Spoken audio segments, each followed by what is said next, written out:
Good morning, everyone. It is Red Friday, September 10th, and we are live inside the Dolph Simons Jr. Family Broadcast Studio. Welcome into the Morning Medical Update. Today, we are talking with a former Kansas City Chief who is back with the team, but in a different position. Dr. J.P. Darche used to be a long snapper, but now he is a team physician. Football is officially here, as we know, but how can we celebrate, gather with our friends and family, but most importantly, stay safe? We will discuss. But first, our favorite team player, Dr. Dana Hawkinson, with us today with the numbers. Any good news for us?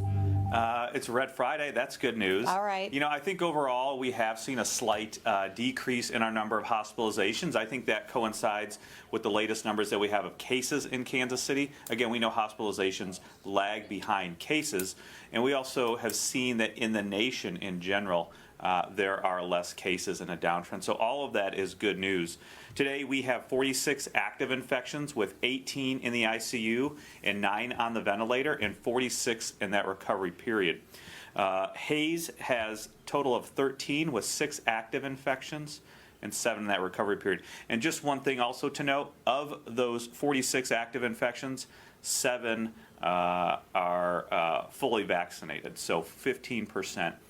And we should note that 3 of the patients in the ICU, 3 of the 18 are fully vaccinated as well. So again, really small numbers for vaccinated compared to the unvaccinated as far as in the hospital and the ICU. And we have always said that our vaccinated population is probably going to be a little bit more just because we do see more of those immunosuppressed patients, solid organ transplants, active chemotherapy, but also the transfers that we get in. Thanks for explaining that, because people always want to know about the vaccinated Absolutely. versus the unvaccinated. So I'm not used to seeing you out of your white coat. I have my bling too. Yes, you do. You got your KC bling on. All right, love that. Yes, Red Friday. Do we have any reporter questions on the line today? Okay, we're good. All right, jump in if you have any. We're going to get to your community questions here in just a few moments. But we want to get back to our guest, Dr. Darche. He is former NFL player and now the team doctor for the Kansas City Chiefs. You have kind of an interesting perspective here. You finished medical school and then retired from NFL. So I just want to talk a little bit about what it's like to have played for the Chiefs. You also won the Super Bowl with the Seattle Seahawks, so we have to throw that in there as well. But what's it like to now be the team physician for a team you once played for? Yeah, it's pretty interesting. It's definitely seeing the NFL from a different perspective. You know, I was lucky enough to play for 9 years, and by the way, I did not win the Super Bowl with the Seahawks. We lost it, but close enough. Oh, okay, so you either won or lost. Okay, so you played it. I thought my story sounded better. That's okay. Well, they won it a few years after I left. Okay, sorry about that. But let's just go with that. Let's just go with my version. My version's much better. I like it better. And then, you know, having played a couple years for the Chiefs, I can tell you the Chiefs were not winning. We were not winning like we are these days, so it wasn't quite as successful. But anyway, it's been a great ride to kind of come back and be able to experience the NFL from kind of a completely different perspective. Right. It's great to be able to kind of combine both careers I've had in the same thing. And a lot less risk of injury right now. I would imagine. Yeah, the sidelines are a little different these days for you. So, again, a perspective as far as two professions that were certainly affected by COVID. So I want to talk a little bit about that, how you're seeing the sport of football affected by COVID and just what it's been like for you helping your patients. What has been some of the biggest challenges that you've seen?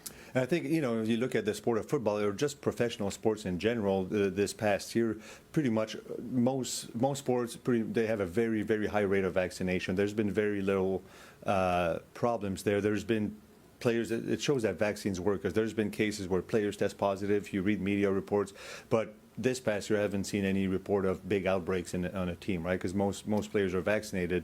And then I can say, from my own perspective, for my patient, I've had obviously quite a few patients. I also do primary care on top of sports medicine, and a lot of patients that have tested positive, been in the hospital, ICU. You know, my anecdotal evidence is I haven't had any patients that were vaccinated and had to require ICU care or gotten really sick. Knock on wood, I'll keep going. And I've also noted, you know, when you read the media, you watch TV, you see all the issues with people getting vaccinated. And I've had, you know, it's not unusual to have patients that are either hesitant or against vaccines. But I will tell you, my personal experience is that the overwhelming majority of people that are hesitant or have questions, they just have concerns and they want to be heard and they want to ask questions. Very rare for me to see anybody that thinks, that Bill Gates is trying to put a chip in them, right? That's incredibly, That's the rarity. I don't even think I've heard it, but asking questions and having concerns is absolutely okay. So what are those Absolutely. conversations like when you do have someone that comes to you and is looking to you as a medical profession to help guide them in their choice? What are those conversations like? Most people, they have legitimate questions, right? There's a lot of misinformation online. People don't have medical training. They can be concerned. The things I'll typically hear is, well, this is experimental. This was rushed. It can affect my DNA. All things that when you're a physician and you're aware of this, it doesn't make much sense. But when I understand where people are coming from, and usually you take 5-10 minutes to address those concerns.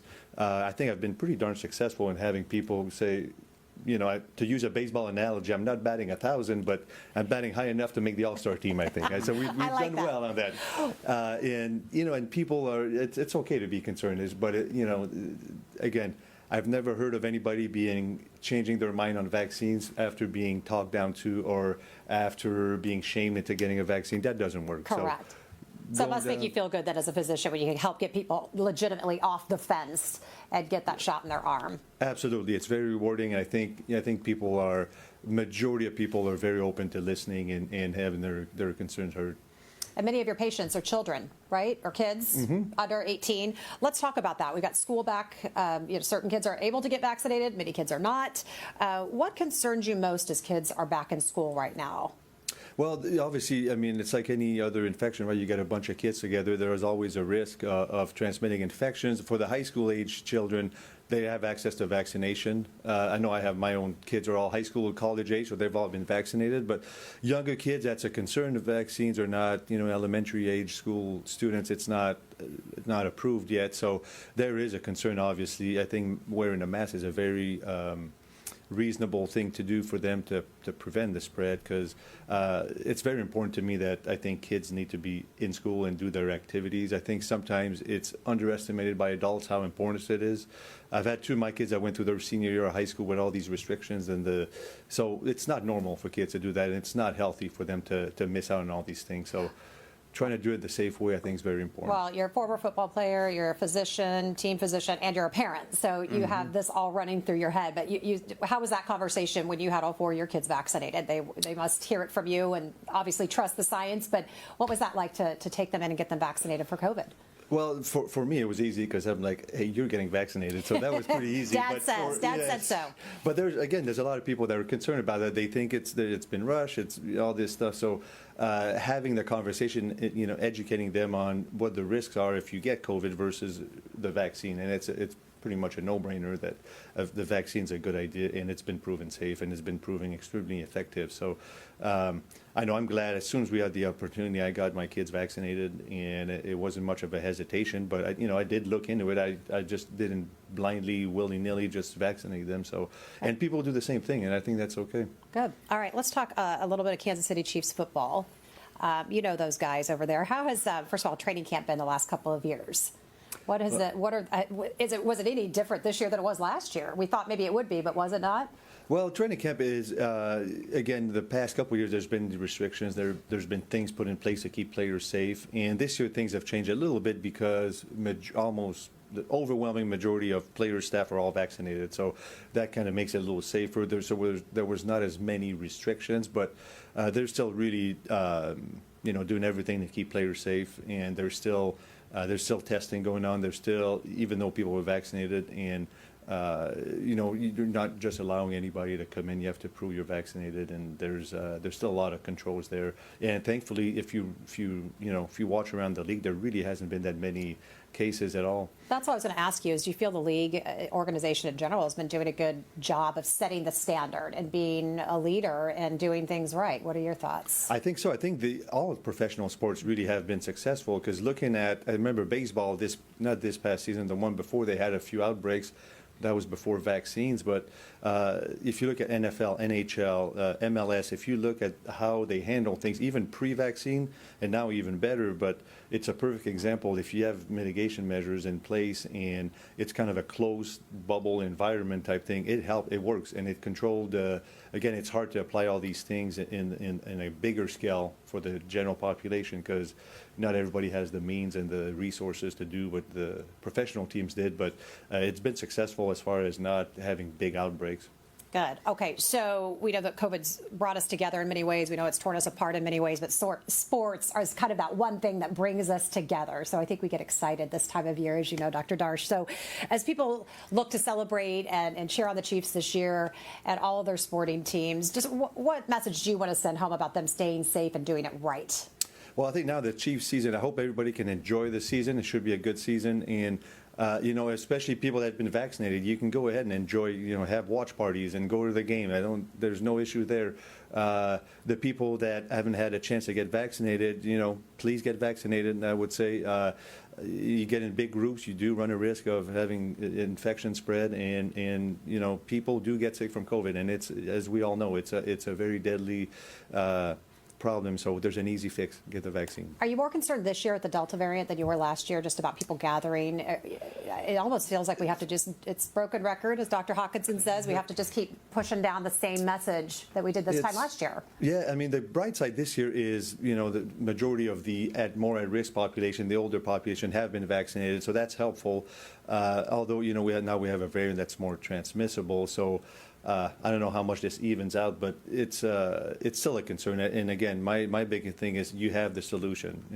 It's there. There's a vaccine. So make some good choices. Yes. Make good choices. Okay, Dr. Darche, you are not the only Canadian doctor involved with the Kansas City Chiefs. True? Mm-hmm. True? Correct. That is correct. Okay, so you went to the same school and you have a special friendship with offensive lineman, LDT. The guys were teasing me. I'm going to do my French, and you tell me if I'm doing it right. Laurent Duvernay-Tardif. Very good. Pretty good. Well done. Pretty good. Pretty good, yeah. I got a French-speaking man right here next to me. Okay, but you two speak French to each other, right? Of course. Oh, absolutely. In the locker room, you talk, yes. So nobody knows what you're saying about them? Right. There's been a few times where we're talking and guys just stop in their tracks. They turn around and go, "What is going on? What are you guys talking?" You have your own special language. We can say whatever we want. Absolutely. I love that. I got to learn another one too. Okay, you and I did a story way before COVID, almost 3 years ago, maybe 2.5 years ago. So I want everyone to take a closer look at this fun friendship. It's a rare friendship with French-Canadian ties that landed right here at Chiefs Kingdom. I don't think I could call myself a big brother because he's much bigger than me, so I'm not the big brother. I'm the older brother, maybe. But we have a lot of similarities. We get along great. Former Chiefs player turned sports medicine physician at the University of Kansas Health System, Dr. J.P. Darche, and current Kansas City Chief Laurent Duvernay-Tardif have more than just football and speaking French in common.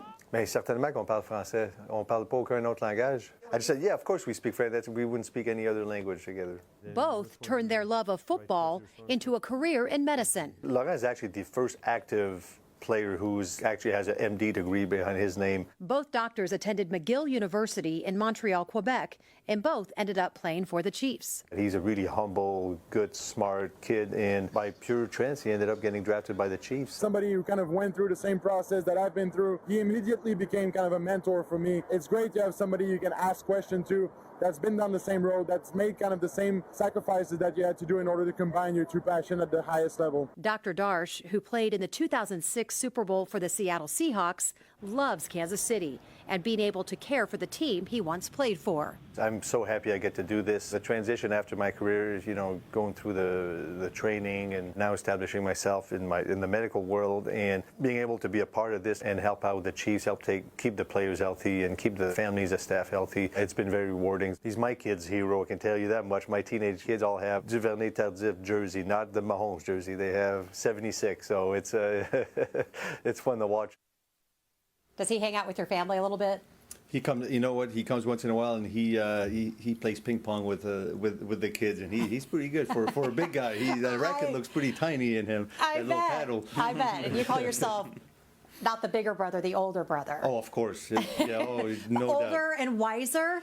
Well, I don't know about that. Balder, maybe. Balder, wiser, older. Okay. I love that story. That's such a cool connection. So, what are you most looking forward to as the Chiefs start their season this year? What are you looking forward to? Well, hopefully now it'd be nice. We'll have games. We'll have full stands. We'll have the fans going. We'll hear the fans. It'll be normal season, hopefully. And, I don't know about everybody else, but I think I like our chances. And I can see the Chiefs going far this year. So. Yeah.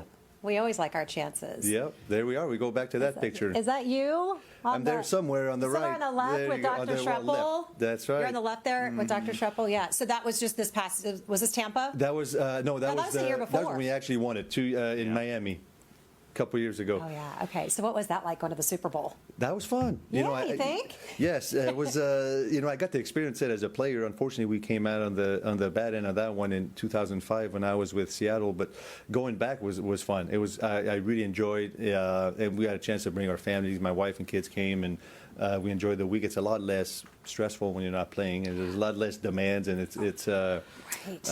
It was fun, and we came out on top. So I got to see what it is to actually win it. Although it was, I'll be honest, it's not the same as if I was playing, but it's still very enjoyable. Are you not going to let me? Did I bring up a bad memory because I said that you won the Super Bowl? So, like I said, I'm sticking with my version. I like it way better. So you are a winner for us. We love it, and we're glad you're here. Okay, I want to get to some community questions because someone had a question, Dr. Darche, about something that you may or may not know about, but it's asking about. Let me get to it.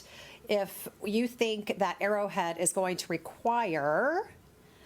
Gene wants to know, will Arrowhead now require proof of vaccination or negative test results like the Raiders Stadium in Las Vegas, especially with these new initiatives pushed out by the president yesterday? Sure. Do you know anything about that? I really don't know. I have not heard anything of that kind, but I don't know. That's not in my. That's not your lane. That's not my department. I know. We always have to remind people that we are not with the Chiefs organizations. We are with the health system organizations. So we'll try to answer your questions the best they can. But just if they have the word Chiefs in it doesn't mean we'll know the answer necessarily, right?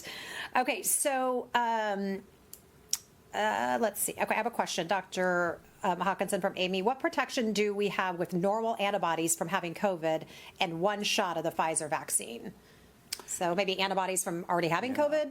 Yeah, and it's not just antibodies. So there is a good body of evidence. And we heard Dr. Raccaniello last week talk about how your antibody levels, but also immunity, is probably boosted or better if you actually had the virus and got at least one shot of the vaccine compared to having just the infection or even 2 of the vaccine doses. So it looks like there is really good immunity. However, there is no guidance to just get one shot of those 2-dose mRNA vaccines.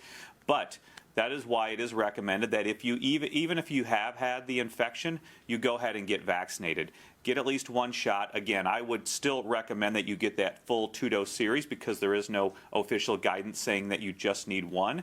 But it does look like you are probably better protected or more protected than a lot of people because you had the infection, so you do have some natural immunity. But then that natural immunity, that adaptive immune response is also boosted by that dose of vaccine, but would definitely recommend getting the vaccine, both doses, even after infection.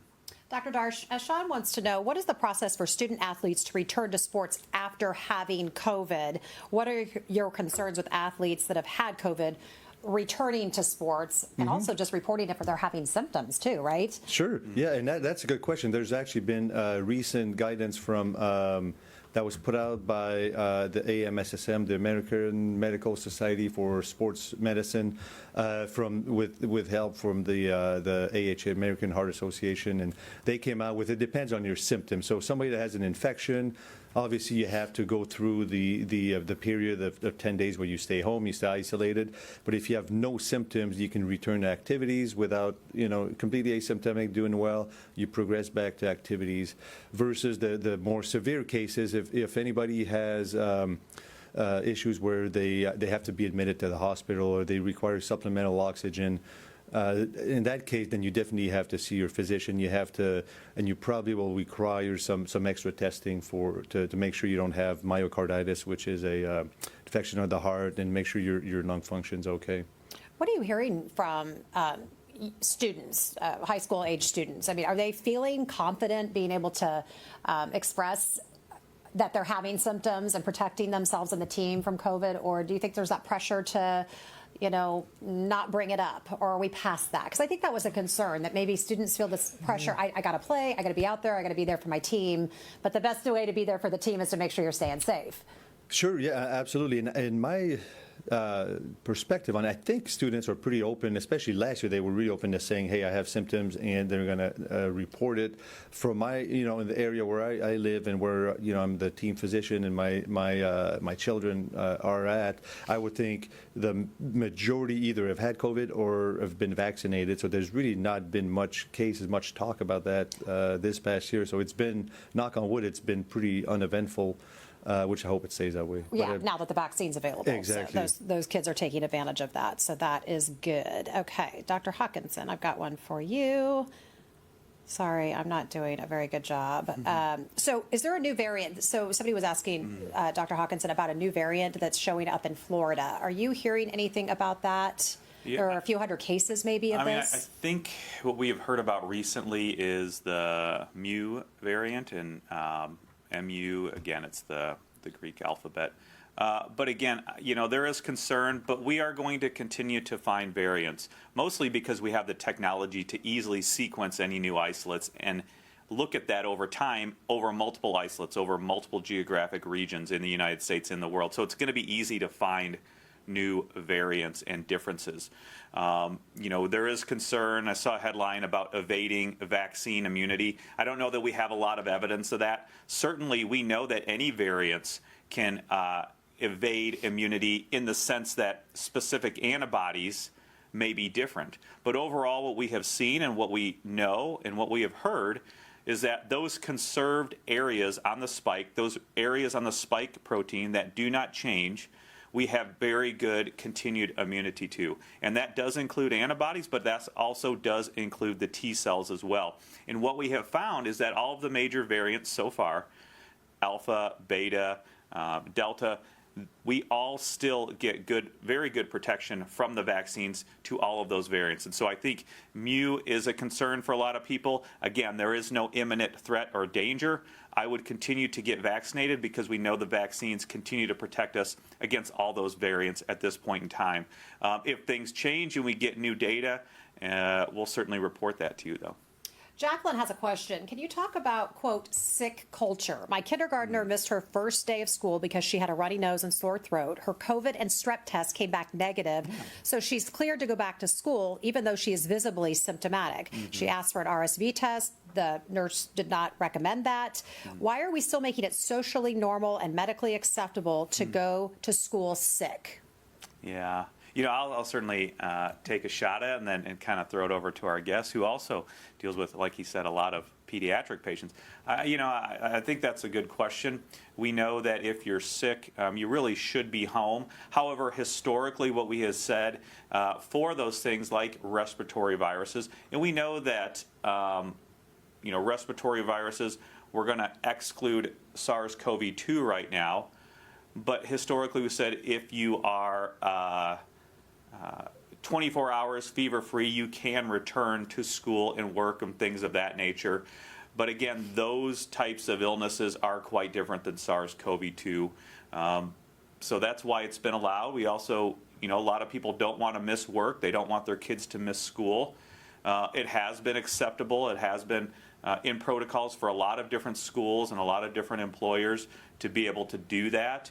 But we also know that those types of common coughs and cold do not cause the same sort of illness as SARS-CoV-2. But moreover, that has just been a historical thing. 24 hours after your fever resolves, you can return. Mostly that is likely based on the fact that we feel that you are probably not shedding as much infectious virus as you were prior to that fever, during that fever, and then again after that. Dr. Darche, I'm sure you get a lot of questions from parents. What would your advice be? What are your thoughts? I feel the same way. Historically, it's always been 24 hours because you're probably less infectious, shedding less virus, like Dr. Hawkinson just said. But, in this day and age, any respiratory virus, people are going to get nervous. And the good idea would be to have the kids stay home. But I do realize that, it depends on different socioeconomic areas, right? I mean, there's people that, especially now with Zoom and be able to work from a distance, a lot of people can take the day, stay home with their children and work from home, but there's a whole class of people that just don't have that option. So that's a big problem, and that's a reason why people end up sending their kids anyway, because Sure. they have to work. It's not always intentional, it's out of necessity. And what are those folks to do? So, Correct. Susan wants to know, Dr. Hawkinson, I got my first shot not knowing I had COVID at the time. Will my vaccine be less effective? No, it shouldn't be any less effective at all. Again, the real guidance is there is no minimum time between getting infected and getting the vaccine. The recommendation or guidance is you wait that 10 days of isolation just so you're not out in public going to clinics or going to pharmacies to get that vaccine with the potential to spread the virus to others. But in general, the main guidance has been there's really no minimum time between infection and getting the vaccine. And Kathy wants to know, how long after you receive the third shot or the booster are you boosted? Yeah, I think that's a good question. I think that's a lot of what a lot of the scientists and physicians have the question about. Is that going to be enough to then provide protection from here on out, or is there going to be recommendations for other boosters? And I think that's a real big concern, because so far what we have seen, again, we aren't really looking to stop infection from this vaccine. We are looking to stop people from being sick enough to seek medical attention, to go to the hospital, to go to the ICU, and of course dying. And that's what all these vaccines continue to do extremely well, even many months out from the initial vaccine doses. So I think that is a great, insightful, important question. Are we just going to be chasing antibody levels from here on out? It's really difficult to say, because we know that in general, the natural immune process is to have that initial boost of antibodies, but then those antibodies do wane over time. And that has happened since we have been humans, essentially. That is just what happens. Antibody levels do decrease. So I think that's a great question. I think in months from now, we may have that answer. We are still waiting, again, for the CDC and the advisory panel to meet on even if booster doses are needed for those that are not immune suppressed. And I believe they are meeting on September 17th to really figure out, look at all the data and figure out, are booster or additional doses going to be needed? And if so, for what populations? Is it just going to be based on age? Is it going to be based on other comorbid conditions? But those are good questions, and those are questions we don't have answers to right now. Dr. Hawkinson, stay put, because I've got some community questions coming in that you can answer. But right now we have to let Dr. Darche get to some of his patients. We don't like to see you go, but thanks so much for being here today. Well, thanks you for having me. It's a pleasure. And just offer us some final thoughts as we head into a weekend full of Chiefs fun, hopefully a Chiefs win, and just what do you want the community to know? Well, I would say hopefully everybody enjoys the football season, and please get vaccinated. Let's get this over with. All right, great message, Dr. Darche. Thank you so much. Thank you. Thank you. If they win, it may be because you're good luck being here on the show, so we'll have to definitely have you back. Let's do it. Good luck charm. Love it. Dr. Darche, thanks so much. Have a great weekend. All right, Dr. Hawkinson, let's get to some of these questions. Meredith wants to know, can you have a bad reaction to the vaccine if you are or have been on immunotherapy? I think bad reactions can occur at any point in time. If you are on immunotherapy, obviously your full immune system is going to be less, so the chance that you might get those systemic reactions may be less, but you can still get those local reactions. I don't know that we know the full answer to that, but you could possibly have less of a systemic, or what I mean by that is things like the fever and the overall just feeling bad and fatigue and tiredness. But you could probably still get a little bit of the local site reactions where the injection was. Okay, so clear this up, because I know you've answered this before, but maybe there's just been some confusion, and I can see why. So Christina wants to know, how is it you are much less likely to spread the disease if you are fully vaccinated, if people that are fully vaccinated carry the same load as unvaccinated people? Yeah, so I don't think we fully know this. The body of work on this is fairly small, and specifically if we're talking about Delta, it's even smaller as far as research articles. I was just looking at one just a little bit earlier. However, it wasn't Delta. It was looking at more of the alpha and beta isolates. So how can you spread it less? Well, I think initially we believed that there was less viral replication going on. Now, if we're talking about Delta, we believe there can be the same amount of viral replication going on in that upper respiratory tract, whether you're vaccinated or unvaccinated. However, it still remains to be seen, are you replicating all of those viral particles, are all those infectious viral particles, or is this continuing to be just RNA that we are detecting? The other issue is we have good evidence from small studies that show that you are replicating that virus in a shorter amount of time, or for a shorter amount of time than those that are unvaccinated as well. So the high loads will be there for a less amount of time, and I think that helps as well compared to unvaccinated patients. So number one, we don't know if, even though you're replicating the same amount, are all of those viral particles infectious? And also, you could be shedding and replicating for a shorter amount of time when you're vaccinated, because that immune response kicks into gear. It already knows what the virus looks like. You're already mounting that response. So hopefully with the shorter amount of time, you are able to shed it less. Athena wants to know, has there been any confirmed deaths as a result of taking the COVID vaccine? And maybe you could more specifically talk about why that would be. Yeah. You know, we know that unfortunately there were a couple of deaths in those patients that had the sinus thromboembolism in their brain area, in their sinus blood vessels. But we know those have occurred. We know that other cases of deaths occurring around the time of vaccine have been reported. But when doing a deeper dive into those, there really hasn't been an association made with those vaccine deaths. You know, we understand that people every day in the United States do die. We understand that if you look at that over a week, the percentage of people or the number of people that may have died the day they got the vaccine, or within 2 days of the vaccine, or within 5 days of the vaccine, is not over the baseline rate of deaths that we would expect in the United States in itself. So we know that there have been some deaths associated with getting the vaccine, particularly in those cases of the blood clots. But really, all of the other deaths, it is very extremely low to rare. And again, there has been no really other associations made with death and the vaccine. Vincent wants to know, am I more vulnerable to COVID if I have allergies, nasal and chest congestion?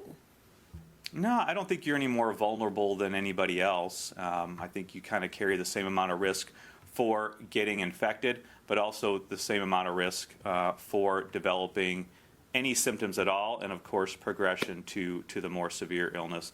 I don't think having those allergies puts you at any more risk. Okay.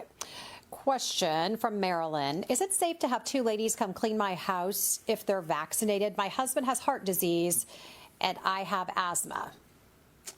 Yeah, I mean, we know it's about risk tolerance now. We know what can protect people, and that is distancing and masking, vaccination, just as you said. If you really have concerns, ask them to put on a mask. And certainly, if you are in the house with them, you are able to put on a mask as well.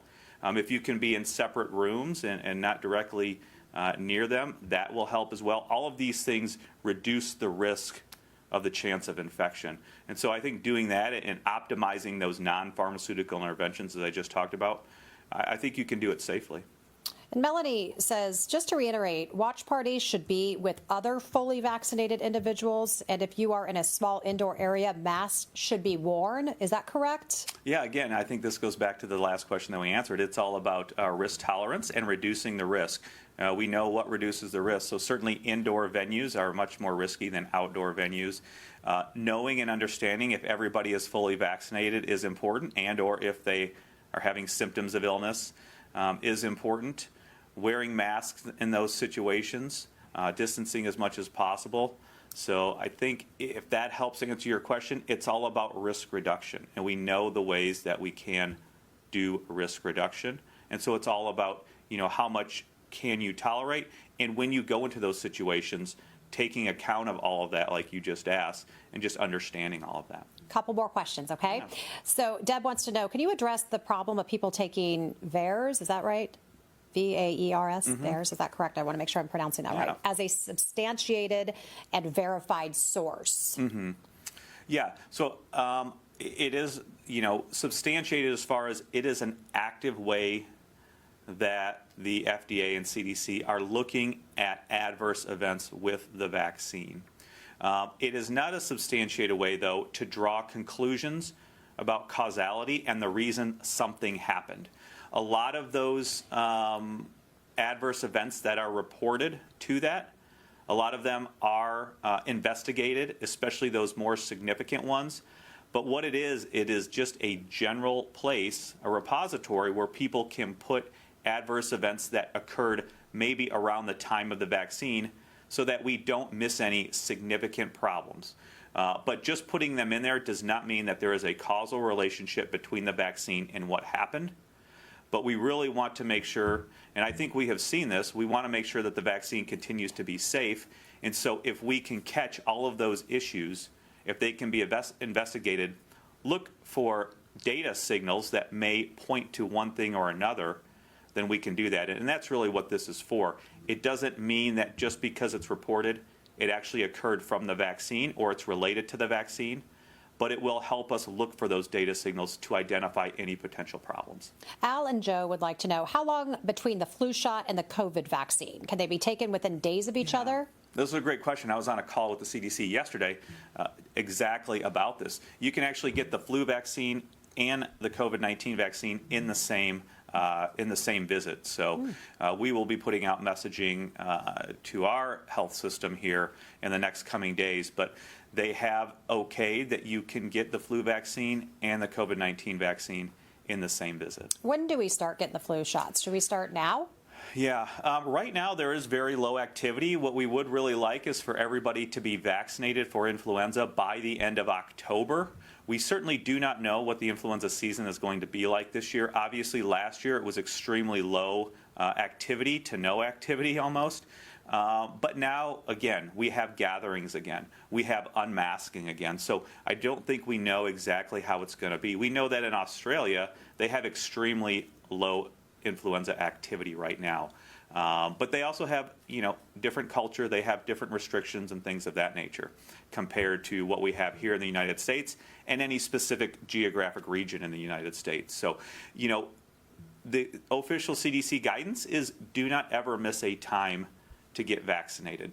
However, with that caveat being there, you also may want to just kind of wait and see what the flu activity is like. If we see it going up, certainly get it by the end of October. But as of right now, influenza activity is extremely low.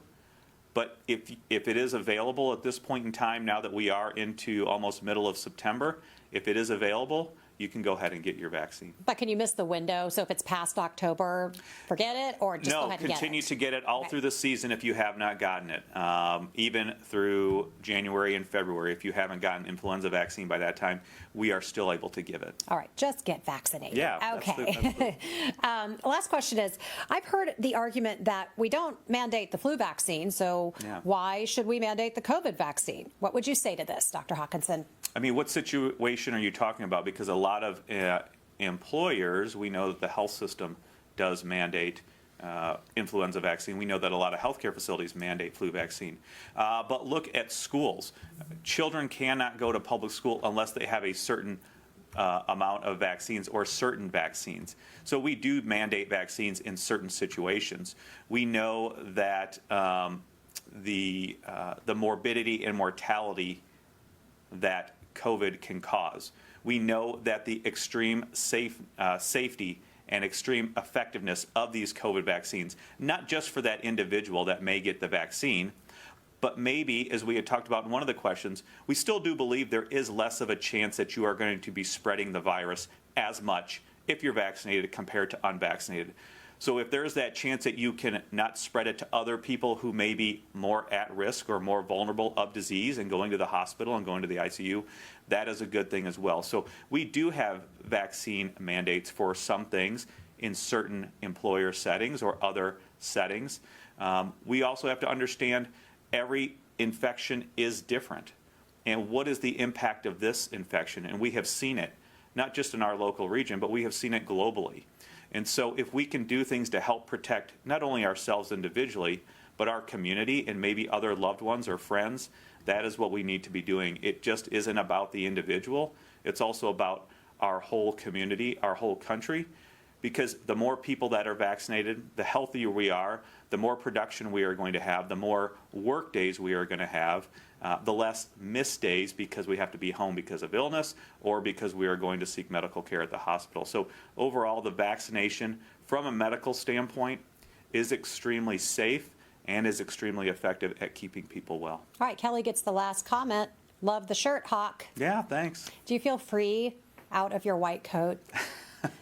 No, I feel underdressed. Okay, well, and I'm just going to be really honest. I don't know if Jill's going to let you get away with doing this every Friday, so No. enjoy this moment while it lasts. This is a one-off for sure, unless they go back to the Super Bowl. Then we'll let you get back in it. Okay, and I know you're going to walk out, get all suited up again. That's right. Okay, well, you're just flying solo today, so I'm going to let you have the final thought as we head into this Chiefs weekend. Yeah, understand that these vaccines are extremely safe. They are extremely effective, even against the variants that we have seen, at keeping people out of the hospital, keeping them well, keeping them from missed days of work, keeping them from dying. And that is what is important, not only for our local community and our country, but for the world. So continue to get vaccinated. If you want to watch the Chiefs game, maybe go get vaccinated on a Saturday, and that way you'll have an excuse. Just tell people you're not feeling well, or tell your spouse you're not feeling well so you can't do the honey-do list because you got vaccinated, so you can just sit on the couch and watch football on Sunday. But whatever it might be, please go get vaccinated. They are extremely safe, they are extremely effective, and overall will hopefully keep you and your loved ones safe. Okay, that advice is good, but let's go back a couple of sentences. Are you enabling men to get out of their honey-do list this weekend? Absolutely. No. Yeah, for a good cause. For a good cause. For a good cause. Okay. For vaccine, you can do it. Absolutely. And this isn't just men. This can be women. Absolutely. Yes. Or go get it today and sit on the couch and watch college football all day tomorrow. I love it. I like your thinking. I like your. Okay, now I'm on board. Okay. Watch the Jayhawks win tonight. That's right. That's Hopefully. right. Okay, everyone. Thank you so much for being with us today. Join us Monday. As many of you know, the health system is bringing the power of proton therapy here to our city. It is the most advanced form of radiation treatment, allowing cancer patients to get that treatment that they need and stay right here at home. So go behind the scenes with us starting 8 o'clock on Monday. We're going to talk with the docs bringing this to life and take you to the time capsule being lowered into the ground. So have a great weekend, get vaccinated, and celebrate safely. Subscribe to our morning medical update and open mics with Dr. Stites podcasts. Now everywhere podcasts are available.